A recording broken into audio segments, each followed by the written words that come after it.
Новиот закон за прекинување на бременоста е донесен и објавен во службен весник број 101 од 22 мај. Закон што 8 дена по неговото објавување стапува во сила. Со новиот закон се укинуваат постојните административни процедури бариери, кои го одложуваа спроведувањето на постапката за прекин на бременоста.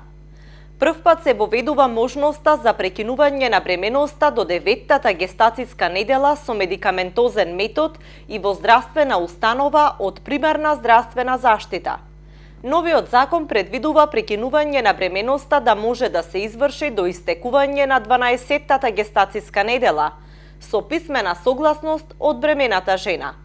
Ако бремената жена е малолетна или е одземена деловната способност, прекинувањето на бременоста може да се изврши со писмена согласност од родителот, односно старателот на бремената жена. Прекинот на бременоста може да се изврши по барање и со писмена согласност од бремената жена и по истекот на 12-тата гестацијска недела, во случаи кога врз основа на медицински индикации ќе се утврди дека бременоста представува опасност за животот или ќе доведе до тешко нарушување на здравието на жената за време на бременоста, породувањето или по породувањето. Врз основа на научни сознанија може да се очекува дека детето ќе се роди со тешки телесни или душевни недостатоци.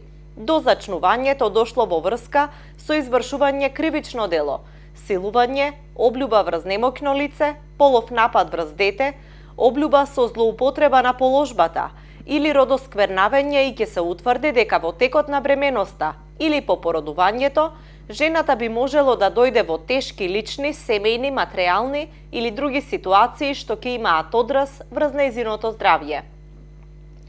Прекинувањето на бременоста од 12-тата до 22-та гестацијска недела од бременоста, по писмено барање од бремената жена, односно од родителот, односно старателот, ако бремената жена е малолетна или е лишена од деловна способност, може да се изврши при што пред прекинување на бременоста.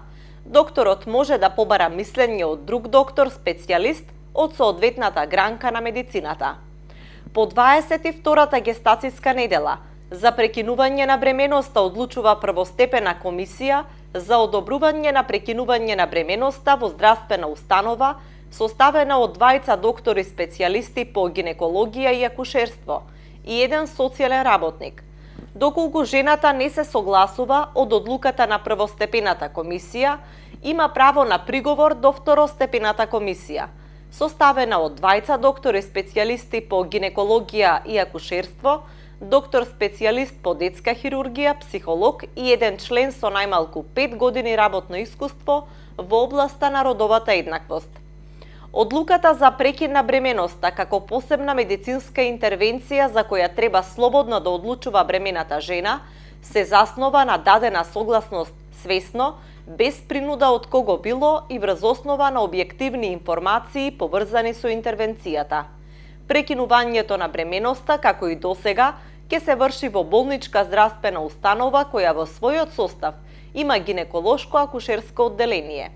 Со донесувањето на овој закон, на жените им се овозможува комплетна, објективна и точна информација во врска со начинот на изведување на интервенцијата, што може да се очекува за време на прекинувањето на бременоста и по завршувањето на постапката, за методите на контрацепција пред и по спроведувањето на прекинување на бременоста на начин разберлив за жената, со цел да може да донесе одлука и да даде изјава за согласност, а воедно се укинуваат административните бариери, односно чекање 3 дена по советувањето.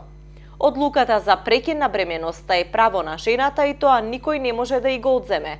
Волјата на жената е на прво место, според измените на овој закон.